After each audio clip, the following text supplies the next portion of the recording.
ఆర్యపుత్రులు యుధిష్ఠిరుడు చేసింది కూడా అధర్మం కాదు. ఈ సభలో సమావేశమైన వ్యక్తులందరూ కూడా ధర్మానుసారమే ప్రవర్తించారు. అంటే ధర్మమే స్త్రీని పరాభవిస్తుందా? అంటే ధర్మమే స్త్రీని అవహేళన చేసే అధికారం ఇచ్చిందా మీ పురుషులందరికీ?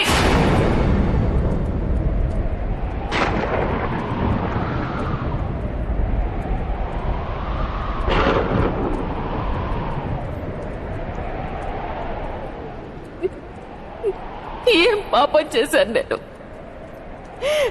మీరు ఈ విధంగా నన్ను ఇక్కడికి ఈడ్చుకొచ్చారు.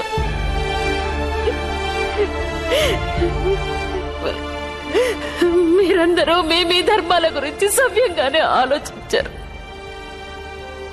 కానీ ఏ ఒక్కరూ కూడా పాంచాలి గౌరవం గురించి, పాంచాలి హక్కుల గురించి, పాంచాలి మనసుల గురించి ఆలోచించలేదు.